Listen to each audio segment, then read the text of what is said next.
100%. You definitely want to personalize it. Especially like the way emails are being written now, a lot of cold outreach, LinkedIn outreach. It's actually doing more harm to your brand than helping it. Welcome to Beyond the Swag. Merch is Media, the podcast where we go beyond logos, giveaways, and leftover budgets and talk about how branded merchandise actually functions as marketing, media, and brand experience. On this show, we sit down with founders, operators, and brand leaders to unpack the real decisions behind the brands you see. What works, what doesn't, and how the details people overlook often make the biggest impact. I'm your host, Kevin Patrick. This is Beyond the Swag. Welcome back to another episode of Beyond the Swag podcast. Today we have Jason Hunt from Merched Media, a Canadian-based digital marketing company. I'm excited to have you on the show today, Jason, and diving into personal branding in 2026 and how to stand out in a phenomenal, quickly changing world of AI. So, Jason, thanks for joining the show. Kevin, happy to be here. Happy to be back in this continent. I actually am a bit jet lagged. I just came back from Marbella, Spain, late last night. You poor thing.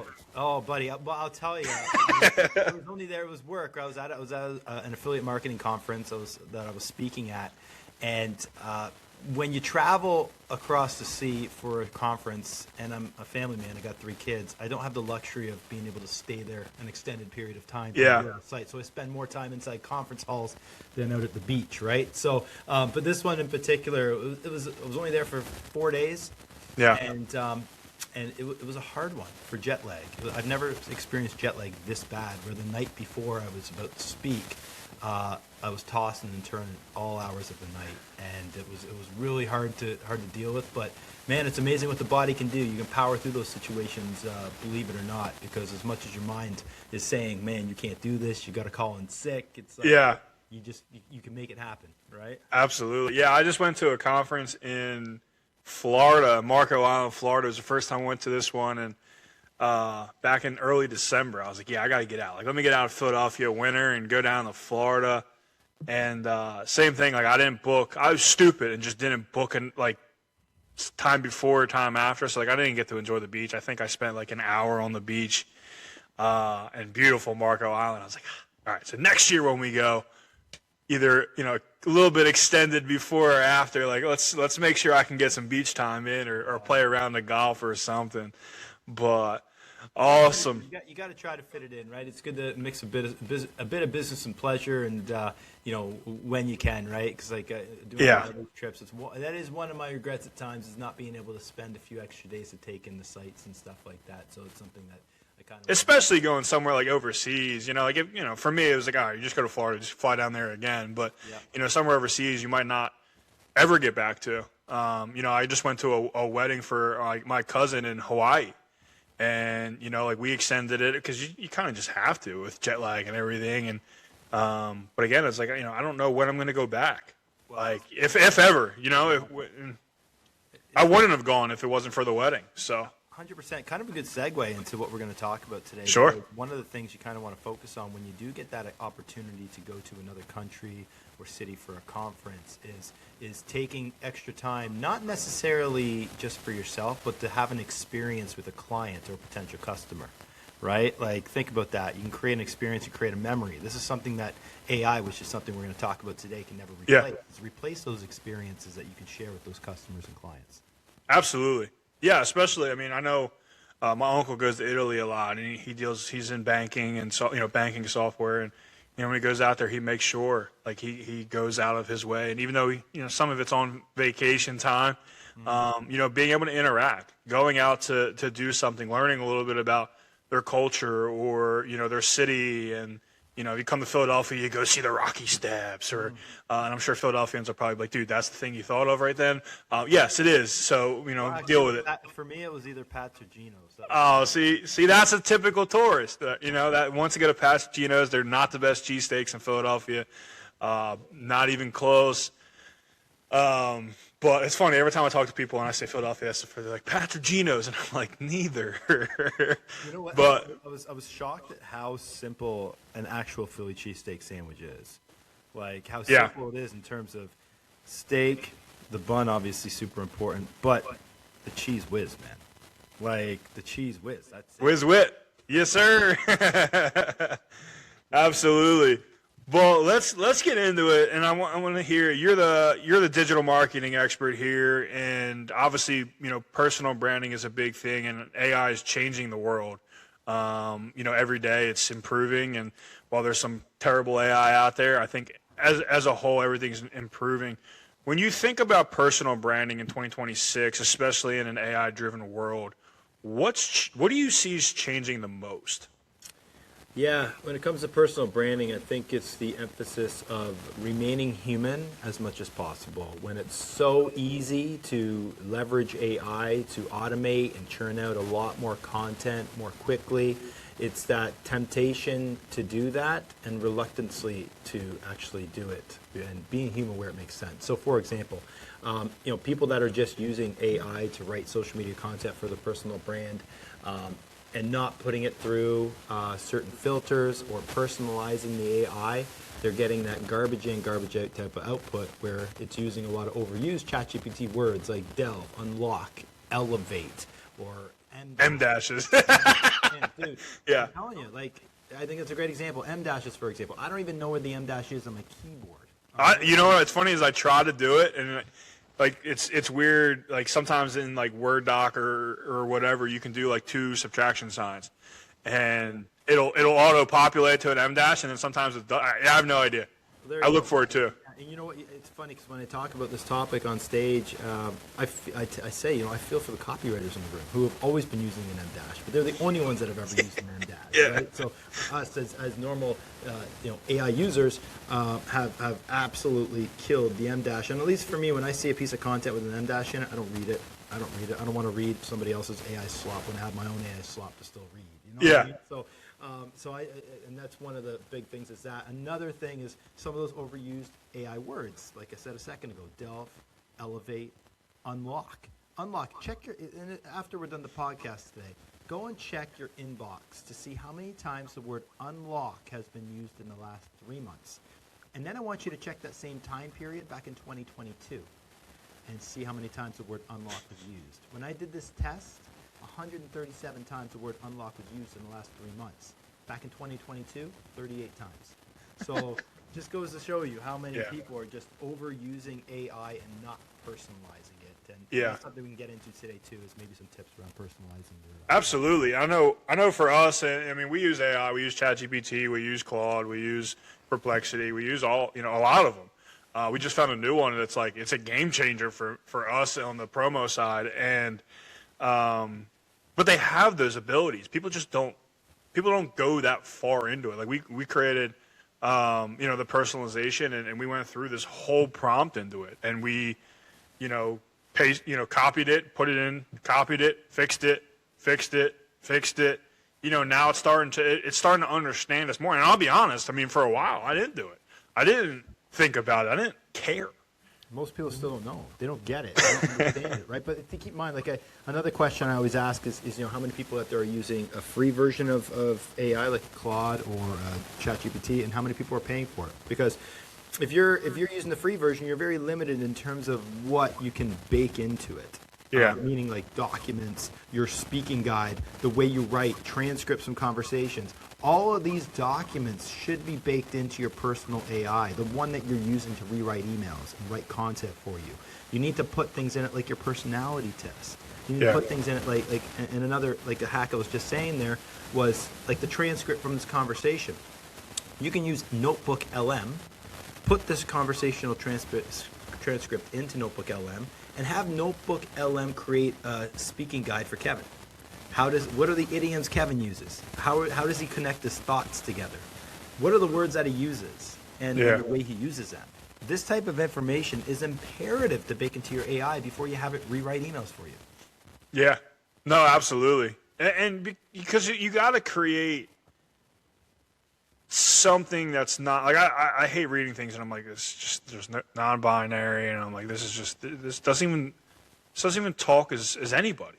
This is literally just a computer, and you can read even when they don't have the M dash. Like you can start reading stuff and you're like, every other word has a period after it, and it's like, okay, like this is, you're showing me you didn't put any thought into certain things, or you don't care about us or the client, and clients pick up on it, right? If you're sitting there and you're creating things and you're just copying and pasting stuff from AI, and people catch up onto it, and if you don't go through some of these processes, I'm not saying don't use it, but like you said, you got to personalize it.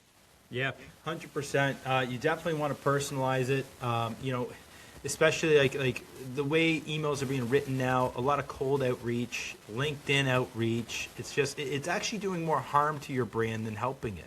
Yeah. Right? Because when you're sitting there writing AI generated content, it looks lazy. People see that it's lazy. And it's really doing a negative impression for your personal brand. Is going to do a lot more harm than good. Absolutely. Which kind of leads me into the next little thing. I know the digital marketing space of all industries, I think, is one of those that deals with it the most, and that's that trust factor. There are so many scams. I know when I first started KP Innovations, my original plan was like to be this all-in-one inclusive digital marketing agency that does everything from a marketing standpoint you can think of. And I ran into it time and time again, like, people just don't trust marketing agencies because there's so many scams out there. And now we have AI, where again we can create. I was just messing around with an AI clone the other day, and uploading some photos and your voice and it creating something. And if everyone is constantly and instantly, everyone is generating content instantly with AI, what actually makes someone stand out more from not just a human differentiation, but a trust factor? Yeah, 100%. It's interesting that you bring that up, and this is one thing we lean into at our agency. We're two agencies that merged into one, an SEO firm, which is my business partners, and my social media agency. We merged back in 2019, and so we provide both of those services in-house. We don't outsource anything. Google Ads, paid ads, SEO, those are our three things, right? We messed with that in the past, where we outsource things to other companies, and it never really works out, and plus, it leaves a negative experience for the client, right? They want kind of that one-stop shop. But to get to my point, we messed with some AI automation for sales, okay, using a platform called N8N, where a lot of automation happens. But what works best in terms of getting a lead and closing a lead is it going through Deb, who's our appointment setter. She's pre-qualifying every single lead that comes in there, leaving a great impression for our business to the client. She's booking a strategy call with Dave, and Dave's getting into the weeds and sending a proposal. We will never automate this part of our business, ever. And this is something that we fully lean into. The things that we do automate in our business, we have autonomous agents that are working.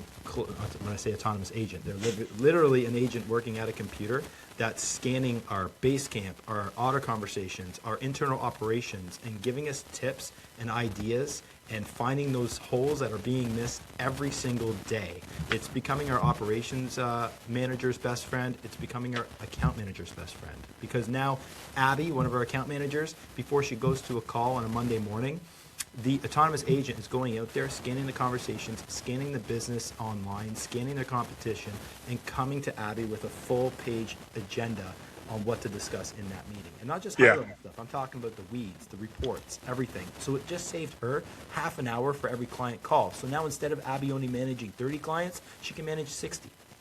Yeah. And leverage, 30 minutes if she's efficient with it, right? I know for us, it's there's things you can use AI for, and then there's things that you shouldn't, like you said.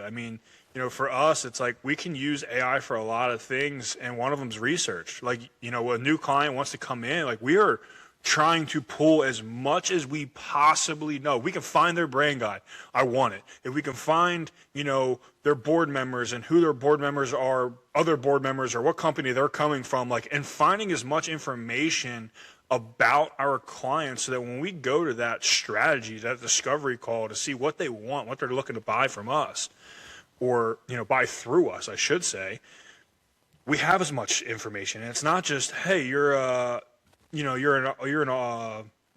automotive dealer. Here's our automotive catalog. Yeah. Because McLaren or Ferrari versus, Kia, they're two different companies. They're two different, target markers, or two different, customer bases. And, obviously, of the brand, but we still want to do the, the research behind that and build an authentic, show that we actually care, which separates that, shows that trust. It's one of the things that AI has done a lot better than we could ever do as marketers, and that's get a message that resonates with the exact audience that needs to see it. So, for example, we have a client that's specifically looking to get in front of 60-plus-year-old female yogis. I can sit here for hours trying to think like a 60-year-old female yogi, but I'm not a 60-year-old female yogi. But our AI possesses the knowledge to know exactly the pain points and triggers and hooks to get in front of that audience to create a message that creates the lowest cost per lead as possible. Yeah, absolutely. Do you think of physical presence, whether it's swag, whether it's hard good, promo, do you think that physical presence becomes more valuable when this digital age, this digital world is becoming so automated and saturated with AI? Yeah, noise. So yes, I think it's very important. The way I always say it, and even like people, I don't do radio ads, but people say I want to do radio ads. I'm like, great. Well, what else are you doing with it? And it comes to that omni-channel approach, right? So you want to try to get visibility as much as possible in front of that customer, right? In Meta, when I'm doing Meta ads, it's like I try to get that ad frequency up to about 6 or 7. Okay, and that's when we start getting people seeing the ads, clicking on them, and actually converting. Not first time seeing an ad, because to your point, people are sifting through content as quickly as they can, and they're looking for things that are familiar. And familiarity happens when you get in front of them time and time again. So you could be getting in front of them with a Meta ad. You could be getting in front of them on a Google search, radio, swag, right? So a great example of that. I was just at a trade show in Spain with 2,000 marketers. Massive meat market. Everybody's got swag. Everybody's giving away some amazing swag. And a lot of that swag, if they're only doing swag, I'd look at it and not think of it again. But maybe I saw something like maybe a power adapter with somebody's swag on it. And then I'm hit with a retargeting Meta ad when I'm in my hotel room at 11 o'clock at night. And I'm going down and seeing a banner at the trade show. And then I'm going, then I'm going back to my office and getting an email from them. It's that frequency of getting in front of them as much as possible. And swag is definitely a huge touch point. Yeah, like you said, it's the multiple touch points. And to me, in a world where we're going with AI and how easy it is to not only create content, but create, automated emails and put, 100,000 people into a sequence, getting that physical touch point, when done right, stands out honestly more. I mean, because, you get a good quality hoodie. You walk away from one of these marketing agencies or maybe one of your guys' vendors or whatever with a good quality, comfortable hoodie, like say the one you're wearing right now. They're always in front of your mind. And now, it's more than just that 3 seconds that an ad might be seen, or, you're driving by a billboard and, you drove by them going 55 miles per hour and, they're gone. They're moved on. Where you get something, that's meaningful and they're not just going to throw into a trash can. You get more impressions for the one-time cost versus ongoing. Because once you turn off digital, it's gone. It's done. Yeah. This is true. It is, but it isn't. I'll challenge that because, it is gone after the first time you see it. But if what you watch is 50% of a video, you can continue to get in front of them with your audience, right? And that's where it is, where you can use digital to kind of capture somebody that takes an action on something and then continue to get in front of that same user. Obviously, a lot more expensive than that hoodie, but for sure. But it's definitely another method to just stay top of mind. And I think that's one of the most important things that a lot of business owners out there neglect is the ability to be able to get in front of them in a multitude of ways. And they're putting all their eggs in one basket, which they should never be doing. Don't put all your eggs in one basket. You got to really take that approach where you are, getting in front of them as much as possible. Yeah, absolutely. Going back into the personal branding, I'm curious your thoughts on this is do you think personal brands will outperform corporate brands in the AI era from a trust factor. Sorry, Like, Kev, you broke up there. Say that again. sorry. Do you think personal brands will outperform corporate brands in the AI era? Yes, it's a good question. Personal brands, 100%. I think they will. And I'm leaning that way simply because people, the more and more AI becomes such an important part of our lives, and the fact that it becomes commonplace for most businesses to leverage AI, the more and more we're going to want to lean into those personal connections we have with people. The things that AI won't replace is the relationships you have with other humans.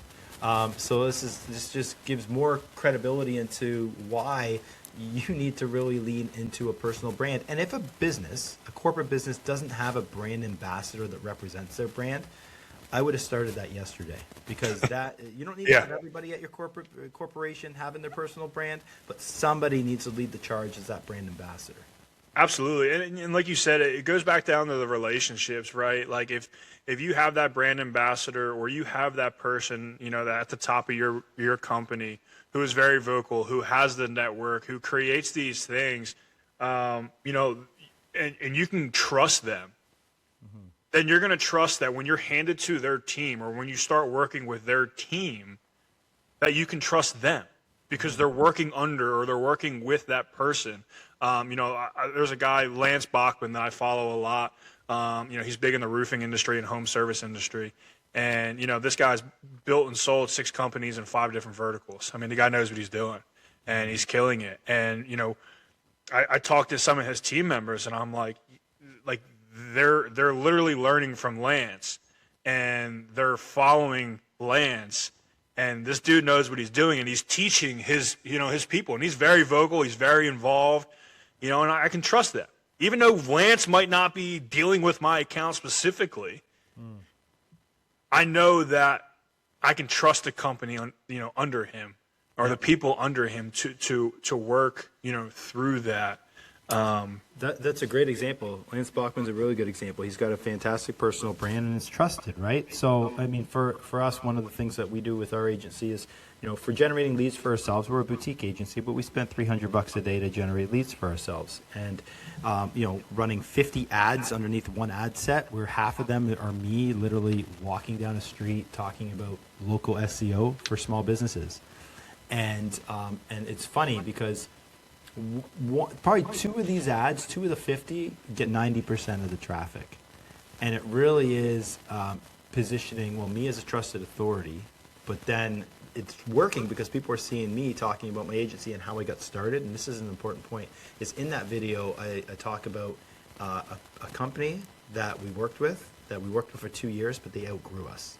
And I let myself be vulnerable in that video, which was important because I think this is why it connected with most people. Is they're like, holy shit, this isn't like every other marketer out there saying they're going to blow up my business and guarantee we're going to grow you in 60 days. It was a real story of how we blew up a local business and then they outgrew us.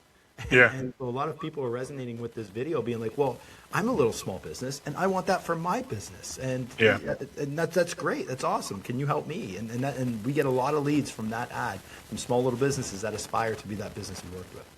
Yeah. And it's, again, it comes down to being authentic and telling your story. Mm-hmm. And I love when companies come to us and they're not just like, hey, we want a Gildan t-shirt. Mm-hmm. Like, hey, no, we want to build our story. Like, one of our biggest sellers is our custom polos, where we'll take icons. And again, we want to understand our clientele, and whether that's our design form or whether that is us doing research, we want to understand our client. Mm-hmm. And we're going to create icons that are going to tell the story of that business. Mm-hmm. And we're going to create it in a professional way, unless they want it to be loud and obnoxious. We all know how some golf polos get. But we want it to be clean and professional, and something that they're going to wear in the office. They would wear to an investor meeting, or they would wear it at a barbecue. How are you promoting that? How are you promoting that? That's your top product? It is. Yeah. Yeah. For us right now, a lot of it is word of mouth, and just, we've been very successful with referral base. We don't do a whole lot of marketing at all. And I don't know why we're so successful. with the. I mean, I don't want to say I don't know why we're not successful with it. I know it's because we're creating things that the standard promotional product distributor aren't. Right? I'm not just taking your logo and throwing it on a Gildan T-shirt. No, I want you to create things for you that are going to represent your brand. Everything you put your logo on is a direct representation of your company, whether you intended for it to not, whether you want it to be or not. And for us, it's creating that experience that, like, hey, what is your vision? Like, if you had the perfect T-shirt, what do you want? And then, okay, great, we'll make it. Like, here it is. Yeah. That's a clip for you to use for an ad right there, right? Absolutely. that right there, because that right there I think is great. Plus, because you said you have a lot of clients that like that product the best, that sounds like a ton of UGC content, user-generated content there. You Yeah. get on camera talking about it or wearing it, and just having a bunch of clips like that could create a great video. Yeah. For that, right? Because I wouldn't know. Like, if I'm looking for swag, like, I don't know. I don't know what do we need? What's hot? What do people actually like? I can tell you what I like, but does that mean everybody likes it? Yeah. And I think that's something where you have that sort of intel that you can lean into and solve that pain point in terms of what swag do I get? Absolutely. Yeah, and that's what, I mean, we're working on it right now. We haven't really officially launched them, but, our playbooks of the different industries, and they don't dive into products, but they're, the automotive, how to think about the promotional usage of your marketing campaign. How is this promotional product going to supplement what you guys do for your clients from SEO, from social, or other digital marketing, aspects? Because again, it goes back to that multiple touch points, that 7-point touch point, of creating these things. And for us, it's always about the strategy. Like, we never are going to lead with products. We're always going to lead of who's the end user, who's this going to? Is it your employees for employee retention? Is it a customer for customer retention? Is it for new hires? Is it for, prospective clients? Just had a friend of mine, she sent cookies to a couple of new people. She always sends like end of the year gifts to clients, and she's like, I'm going to send another 10 to just some of the bigger companies in the area. And she just landed a brand new client who's well worth, her contract value is over $100,000 for the year.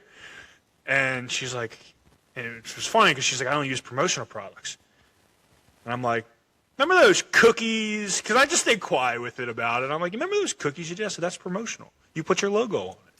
Yeah. They knew who it was. Yeah, one of the things I find with swag, because the specific show's top of mind I was just at, and there's a lot of people giving out a lot of swag. But the swag that was the hottest was the swag that wasn't in your face selling something. Mm-hmm. It was almost like, that's a cool shirt. Wow, I want one of those shirts. And then maybe it's very subtle. The logo is very subtle, but the shirt is more about the style. It's almost like a piece of content on social. Who's going to share a piece of content with a watermark on it? Nobody. But they're going to share something they find that's cool, and it's some sort of a quote or something like that, and that's going to get shared. Now, obviously, you want to have some sort of branding on it. I just think the branding on most of the swag that's going out there that you're giving away should have something of crazy value to it. It was just like something funny, something that people are actually going to want to wear, and not just, obviously, they're never going to wear it if it's just somebody's logo, honestly. Unless they're No, absolutely. And I was just talking about this with somebody earlier today. And, we always talk about, like, you want to create stuff that becomes like a walking billboard. You can get those multiple impressions with it. And to me, Brandon, taking your, a hoodie or a T-shirt and throwing my logo large across the chest is not branded merchandise. Technically, yes, it is, but it is a label and screaming that I need visibility, but people aren't going to wear that. No. And, I talk about the big companies, like I always talk about Nike and Under Armour. Where's their logo? For the majority. Yep. They do have some that the logo is big across the chest with their graphics and stuff like that, but where is it the majority? Subtle on the left chest, subtle on the sleeve. And now, they're an e-commerce brand, but corporate companies can learn from this, that they're creating stuff that people want to wear without saying, hey, we're promoting Nike by wearing this T-shirt. Here's one of the best pieces. This is a piece of swag that I got from the event. I'm holding it here just for people that can't see. It's a pair of socks. Say Red Walking on it. That's the name of the company, Red Walking. Yeah. These are probably one of the most comfortable pair of socks I've ever put on. They're so comfortable. They are awesome. I already have a pair that I got last year at the show. This guy, I told this guy about it. He's gave me a different color, new pair. Says red walking on it. You know what though? Nobody's really, I mean, unless I'm wearing socks and sandals, nobody's really going to see red walking, right? But that's okay because I know every time I put these on, these are the most comfortable socks I own, and they say red walking on them. And so it's top of mind for me every time I put on these socks. I thought that was brilliant. Yeah, absolutely. Well, hey, I mean, I might know a guy who can get you some merged media socks. I might know, a guy. You got this level of comfort though, because these. I mean, if you got an extra pair, I mean, absolutely. I mean, and I'll send you sample. I can send you some samples out. But all kidding aside, right now, I'm curious. From your guys' business standpoint, right? You talked about how. You use merch mostly for events and for giveaways. Do you think that approach for you guys is going to change as AI changes marketing, or? The approach to swag. So, I mean, right now we're in the midst of getting some T-shirts done, and the whole entire design was done by AI because you can articulate the actual design way quicker than before and make it look way better. Like, the way I did it was I went to a trade show, and the trade show was called Icon. It's a big conference over in Cyprus. And they, for their show, made some pretty cool shirts. Now, these guys did a really cool job because they made these shirts, and they actually promoted it at their booth like it was actually like a retail store. But they're a marketing company. You know what I mean? So that's cool. It was just and their shirts, very subtle branding, but it was really this cool, massive design on the back with some sort of graffiti, and it just looked really cool. So using that style, I took a picture of it, I threw it into ChatGPT, and said, hey, can you create something similar to this using our brand guidelines, but similar type of style? And it was able to put something together pretty quickly. So I mean, I think that's one of the best ways to use AI in terms of coming up with new ideas for swag and branding. Now it comes to a company like yours that's going to get this and be able to put it together, right? Yeah, you had to talk about that, huh? And it's a great point, right? It is a phenomenal point, AI, of creating these ideas. And, I'm not going to lie, we have a new supplier we just met who does custom drinks. We have 6 different drink types. From energy drink to soda to sparkling water, seltzer, lemonade, and tea. And, for me to quick pitch it, right? Like, hey, I don't want to spend too much time on this. This is me literally pitching it. I grabbed their logo. I grabbed, the template, that we're going to do, and we throw it into AI, and it was like, hey, here's the idea. We have one company right now that's looking into doing it for the PGA Championship. Oh, cool. And I was like, hey, here's a sparking of an idea. Now, the caveat to that is when we actually go to print it, I hate people that use ChatGPT. And so, it's great for the idea. And I want people to understand, like, someone like me, some distributors are going to get pissed off by it and that, whatever. I understand it. Right? Because you're not a graphic designer, but you want to get ideas. And now it's like, hey, here it is. But then it's like, okay, here's what I'm looking for, and then we can recreate it. Yes, you're going to have to pay for us to recreate it, but now we can do it to a level that we can print it to the quality you're going to expect. And, it drives us nuts when people come and they're like, why do I got to pay for it? Here's the artwork. And I'm like, well, look, I'll print that, but here's a non-disclosure, and here's a non-dispute, and here's this contract you're going to sign because it's not going to come out well, and you're going to be pissed at me. And like, we would never print it, but that's, a different topic. You know what though? No, but I think that's a great kind of lead to avoid that conversation later on. It's like, hey, look, we encourage the use of AI, but understand that we're not going to be able to create it to spec. We're actually going to, I would say, we make it better, to be honest, because even the design that I provided to this company, they came back. I was like, it didn't look the way it did, but I understand the complexities with it. And but that's an opportunity. If they came back to me and said, hey, look, actually, I'm going to make a variation of that design. Here are a few variations of that design. I'd be totally cool with that. You know what I mean? And I think most business owners would. If you say, hey, look, this was done using ChatGPT. It's not the best. I could do something better. And then go back to the drawing table and create something. Yeah, get your upsell. For sure. Right? So. Oh, and we tell people all the time, like, we're not just going to recreate that. Like, when we do a polo, right? You're getting 4 different variations. Well, really 2, but in 4 different colorways, 2 per color, 2 per variation, and then we'll revise it from there. But that's also why we're charging. It's like, okay, look, we can. Like, I had somebody. It was a roofing company, and he sent me this thing. He's like, I generated with AI, and the lady's arm was like broken and split into 2. And he's like, can you fix it? I'm like, well, dude, I got to recreate this whole thing. I don't have a file that I can go in and just edit and clean it up and redraw. Like, we got to recreate the whole thing. But I'm curious how you guys are going to utilize it moving forward. Are you going to utilize it more, less? I think it really depends, Kevin, on the technology. Because like I was saying earlier with copywriting, you can smell AI copy a mile away. We're at the state now, you can smell AI images and graphics a mile away too. You could probably better than I could. You know what I mean? And you can smell it, and it's like, and that looks bad too, because you see, like, we get a lot of home services businesses reach out to us for local SEO and meta paid ads, and they'll reach out and be like, okay, I got my logo done. And you look at it, it's like, okay, all right. You just typed in the ChatGPT, create a logo for my landscaping company and put some trees and grass in it. It's like, okay, well, garbage in, garbage out, right? Yep. So no, you see that. So I do think that this AI, it's tough to predict the future with AI. It's one thing we do know, right? Because you don't know how good these apps are going to get. There's so many different things coming out with AI right now: AI agents, AI companions, AI dating. You know what I mean? There's so many AI girlfriends. There's all these different AI things that are coming out right now that it's moving so quick, and it is getting good. But I think the big differentiator is understanding the things that we do that keep us human. And there's one thing. There's a slide I saw recently. A slide I put in my presentation. Anthropic recently released, and Anthropic is Claude. They recently released a chart showing where we're at today and where we're at in the future, and which industries and jobs are going to become obsolete due to AI.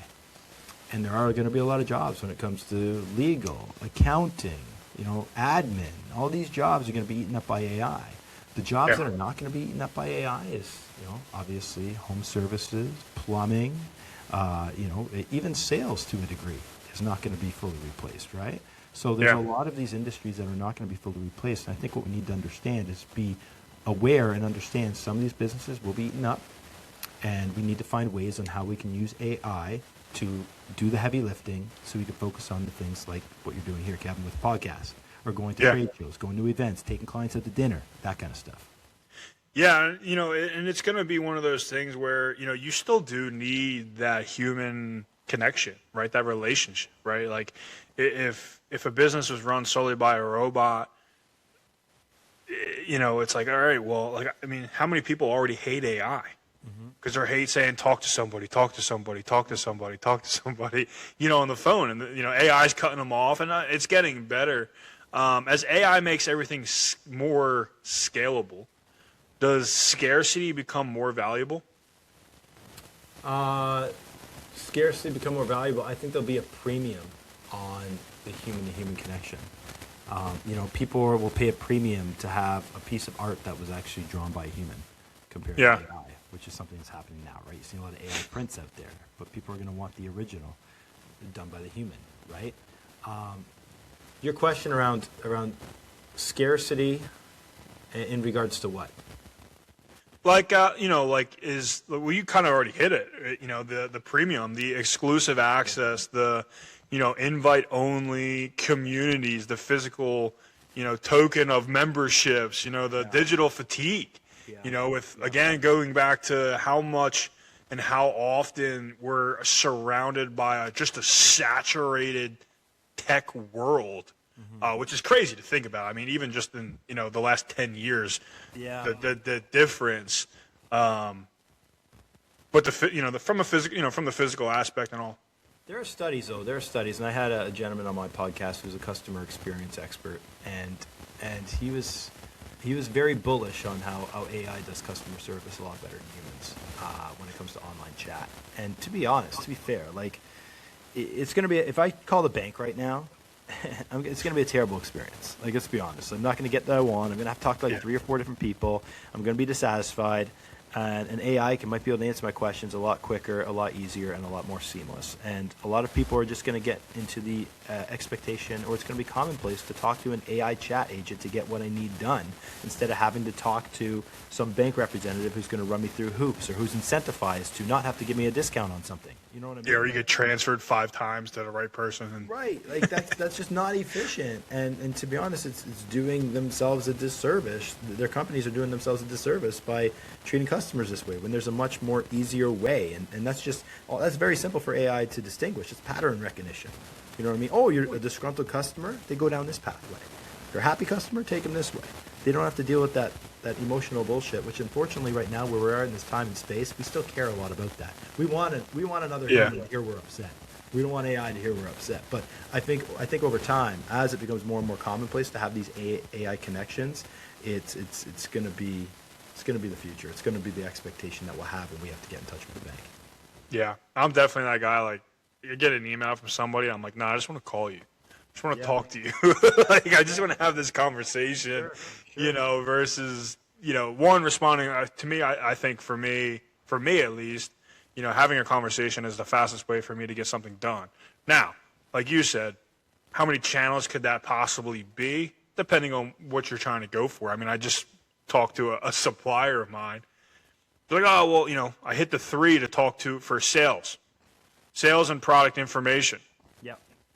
Talking to the person, they're like, well, we need to send you to. I'm like, then why did I get transferred to you in the first place? And I finally I just hung up. I'm like, I'll go somewhere else. Yeah. Like, I didn't, but again, AI would have fixed that.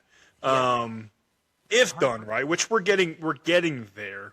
I don't think we're there. I think it did the right thing by directing you to the human salesperson, right? That is who you need to talk. That person needs to be human who you have to talk to. Well, that's who answered, was the human salesperson, and then they couldn't help me, and they sent me to another product development, and I was like, but then why did it was like, yeah. Yeah. So I think we get to a point where the human or the AI will pre-qualify and give you to the right person. That'll fix that problem real quick, right? But yeah, I think we're getting there. I think it's still in its infancy. It's moving so quick. Like, even a year in this space, you're going to see a lot more developments happening in the year ahead, I'm sure. Yeah. Do you see creators and founders leaning more into merchandise as a part of their brand ecosystem?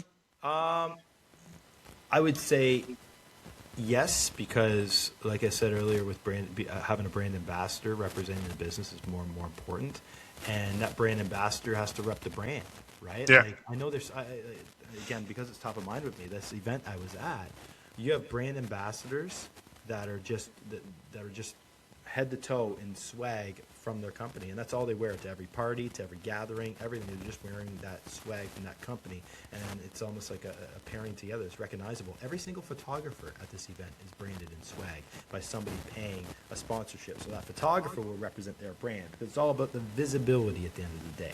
It truly is about the visibility, and what makes your job important, Kevin, is creating that visibility that stands out.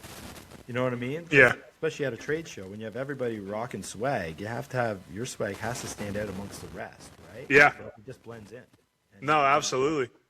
I know Lance said it. There was a video of Lance Bachman, and he said, you work for me and you wear, LB Capital swag. Mm-hmm. He goes, you come in, he goes, and he showed, he's like, people don't care. You wear the Eagles. Mm-hmm. You wear an Eagles hoodie. The Eagles don't care about you. Mm-hmm. Like, they don't care that you're representing their brand. Mm-hmm. He goes, so you come into my company and you're not wearing our company, you're wearing some other company. He goes, I'll fire you. Yeah. And part of me is like, he's kind of kidding, but he's really not. Like, you work for this company, you represent this company, promote this company. I went to his conference in Marco Island in December, and I got KP Innovations custom shoes.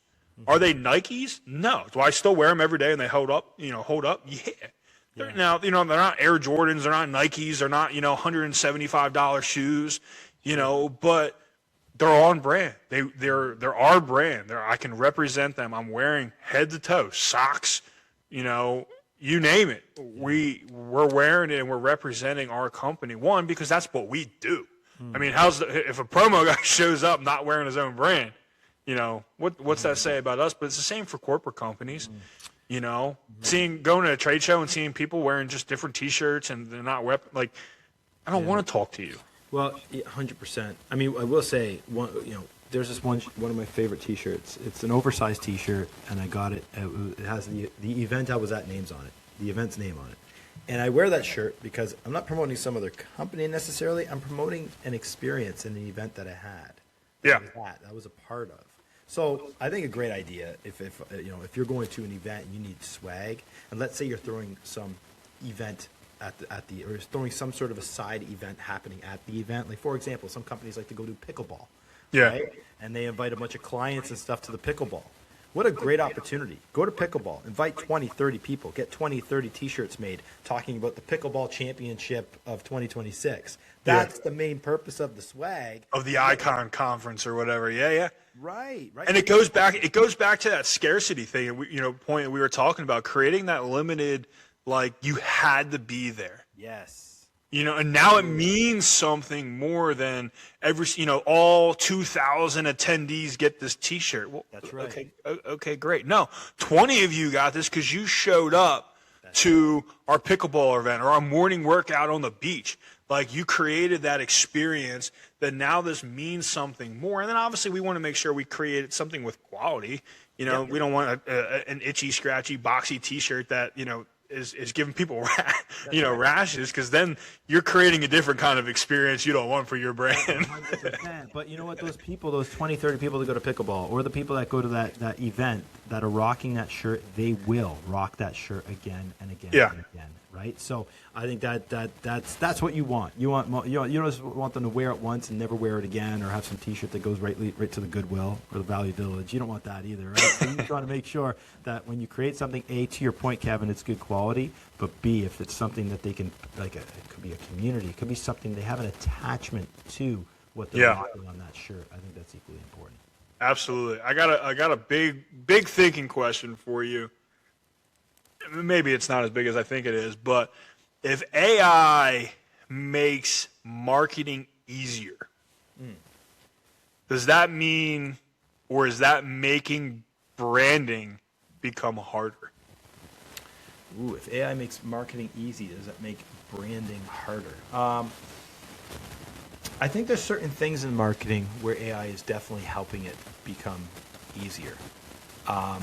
Now, yes, it's a great question, and I like the way you put it, because naturally it makes everything more difficult because you have to stand out, and in order to stand out and be different, you have to be unique.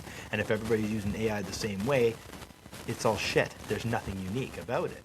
Yeah. So leans back into how you set up the AI in order to be unique. What are you baking into your AI to make it unique? And it all goes back to the personalization aspect that I talked about earlier on, and the importance of baking everything into your AI so it is unique. Having a marketing person or a brand ambassador that has an autonomous agent that knows everything there is to know about the business, that can formulate posts in the voice of the brand ambassador, and with all of those core values baked into it as well, to give it that unique output.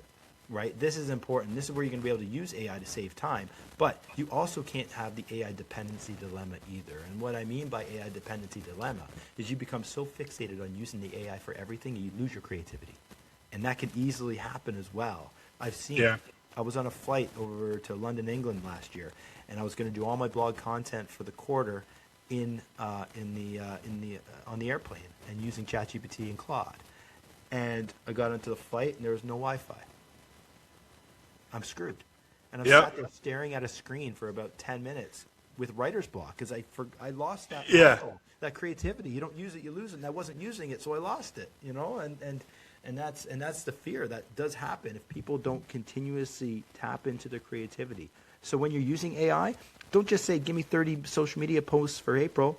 Go in there and say, hey, I need to create 30 social media posts for April. Ask me questions to gain clarity on the right personalized output that we need here. Get it to interview you. That's what'll help it personalize it, right? Yeah, no, absolutely. And as AI continues to evolve, creating those personalization points and embedding that into your AI and finding ways to be different You know, when companies first start, and even when they go through rebrands, they're doing all this research, they're doing all this thought and strategy behind creating their brand and how their brand is different from other people and the structure of their brand. And, you know, we're all sales and marketing companies. I talk about it all the time. You know, roofing company, you're not a roofing company. You're a sales and marketing company. You're not trying to sell a roof. You're trying to sell trust. Anybody can put a roof on. I love telling roofers that because they're like, no, they can't. I'm like, no, anybody can. Doesn't mean it's good. Doesn't mean it's not going to leak, but anybody can put a roof on. You know, you're building that trust factor, and it's going to make branding harder because you have to fully buy into the differentiation of your brand and make sure it is on brand and not just, you know, the same AI. Because if everybody goes to AI tomorrow with the same prompt, I mean, I see all these prompts being posted. Oh, you know, you're a social media strategist, like copy and paste this prompt. We're all the same now because we're all copy and pasting the same damn prompt. Absolutely. You're 100% right, Kevin. And this is where it goes back to using AI to do that social media content for you, as long as it's baked, the personalization aspect and uniqueness is baked into it. And to your point of trust, you're going to trust the person that you know. You're going to trust the person that you know, like, and trust, right? Mm-hmm. And so how do you do that? Well, you have more personalized connections with people. Go to more networking events locally. Go be knocking on doors, introducing yourself to people, calling people, building relationships with your customers instead of sitting there writing emails. You know what I mean? Like actual physical touch points with those people. AI can't do that, and people will more and more appreciate that than reading their inbox full of AI slop. Absolutely. I got one last one for you. This is kind of your little moment to shine here. If you had to give one piece of advice to brands building personal authority in 2026, what is it? Be human as much as possible. Be human as much as possible, but be smart with how you spend your time, right? Be human as much as possible, be smart with how you spend your time. And it truly does start with personalizing that AI. For me, I'll give you an example. I don't write emails per se. I have thoughts that I put onto paper, and my AI articulates that email in a way I would say it. So using it like that saves me a ton of time, so I can do more things like hopping on podcasts with Kevin Patrick. Awesome. I appreciate you. I don't write my own emails either.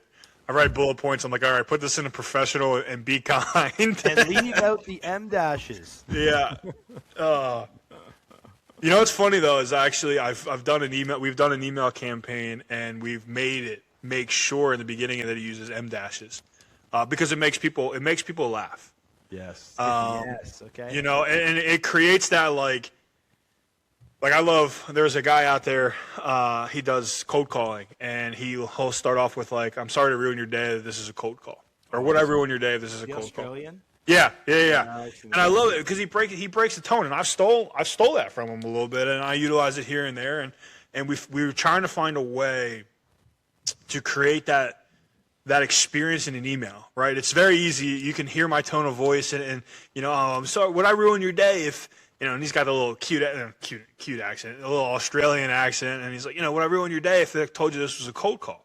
And then people are like, I love that. Like, yes, you ruined my day, but I'm going to listen to you now. Yeah. And so we've taken it into using M dashes as a way to like, hey, you know, that's good. This first sentence was created by an M dash, but and it's gotten some great traction with it. Because you're using the human nuance to do it. Yeah. You're not just, you know what I mean? You're having fun with it. And that to be honest, that is the content we see that works best is when you're using human nuance in your ad copy or in your emails. That gets the most traction. Yeah, because people can relate to it. And that's a huge thing in marketing is building things that are relatable. Well, Jason, I really appreciate it.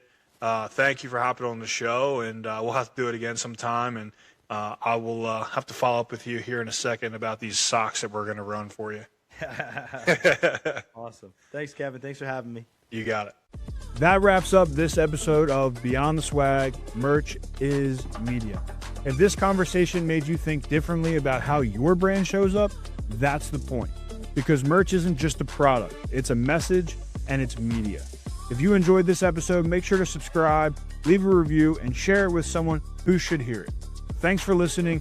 I'm your host, Kevin Patrick, and I'll see you on the next episode of Beyond the Swag.